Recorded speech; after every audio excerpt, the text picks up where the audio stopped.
তৈরি হয়েছে, এক দুটা না, অনেকগুলো।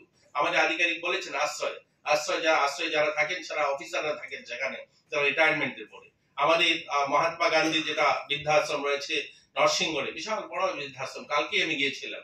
এখানে একটা এনজিও চালায়, আপনারা জানেন, বরজলাতে ধর্মনগর সংঘদ্বীপ চালায়। সরকার তার কাজ করছে, সরকার প্রতিনিয়ত এবারও সিদ্ধান্ত নিয়েছে অন্যান্য জেলাতেও বৃদ্ধাশ্রম তৈরি করবে। সেটা কি সমাধান? বৃদ্ধাশ্রম তৈরি করবে, 50টা বেড থাকবে, 100 বেড থাকবে, সেটা 1-2 বছর আবার পুরো হয়ে যাবে। কিন্তু এটা তো নিরন্তর চলতে থাকবে, সরকার তার কাজ করবে।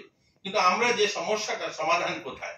সমস্যাটার সমাধান যখন আমরা সবাই মিলে নিজেদের পরিবারের মায়ের কথা, নিজের পিতার কথা, যে আমরা আমাদের পরিবারের একটা মানুষকেও বাড়ির বাইরে থাকতে দেব না, এটা যখন আমরা সবাই মিলে অঙ্গীকার করব, তখনই আজকের যে সেমিনার এটা সফল হবে। আমরা দেখি আমাদের এই রাজ্যে অনেকগুলো আজ বৃদ্ধাশ্রম তৈরি করার জন্য অনেক জেলার থেকে প্রপোজাল আসছে। আমাদের এখানে থাকার নেই, সংঘদ্বীপ জায়গা নেই সেখানে থাকার, সংঘদ্বীপের কোনো জায়গা নেই সেখানে থাকার মতো। সরকারি যে হোমগুলো সেখানে আর কোনো জায়গা নেই, সিট নেই, সেখানে আরো নতুন নতুন করতে হবে। আমরা সরকার সামাজিক ভাতা প্রদান করে আমাদের রাজ্যে, ছোট্ট রাজ্যে অনেক কষ্ট হয়, কিন্তু একবার আমরা ভাবি না, এখানে যারা অফিসাররা আছে, যারা সাংবাদিক বন্ধুরা আছে, ভাবুন কতগুলো লোক ভাতা পায়। 4,10,000 লোক ভাতা পায় ত্রিপুরাতে, সামাজিক ভাতা দেওয়া হয়। তার মধ্যে একটা বড় সংখ্যা ভাতা দেওয়া হয় শুধু বয়স্কদের জন্য। এই বয়স্ক সংখ্যাটা ভাবুন, আমাদের পরিবার সংখ্যা এই রাজ্যে মাত্র 9 লক্ষ পরিবার, আর 4,10,000 পরিবার ভাতা যায়, অর্থাৎ প্রত্যেক 1-2 পরিবার পরে ভাতা পাচ্ছে। আমরা বলি কর্মচারী সংখ্যা এখানে প্রায় 1.5 লাখের উপর কর্মচারী সংখ্যা, পেনশনার আছেন, ব্যবসায়ীরা আছেন, সমৃদ্ধ পরিবার আছেন, আর্থিকভাবে সচ্ছল পরিবার আছেন, তারপরেও ভাতা সংখ্যাটা ভাবুন। সারা দেশের মধ্যে যদি জনসংখ্যার নিরিখে দেখবেন, সবচেয়ে বেশি সংখ্যা আমাদের এখানে ভাতা দেওয়া হয়।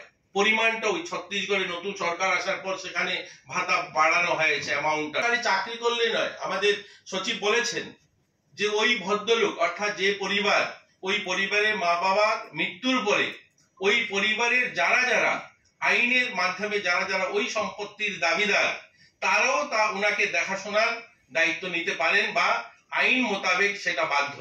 আমরা ভাবি শুধু ছেলে মেয়ে দেখতে হবে, ছেলে মেয়ে নয়, এটা আইনের যখন বিষয় আসবে ওনারা বলবেন।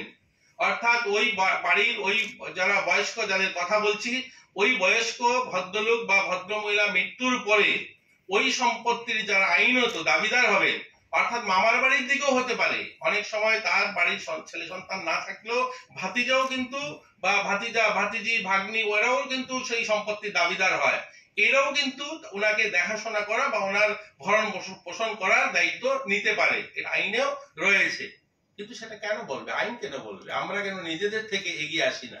আমরা নিজেদের থেকে কেন সেটা করি না? আমরা দেখেছি আমাদের এখানে মহকুমা শাসকদের কাছে পুরো দায়িত্ব দেওয়া আছে।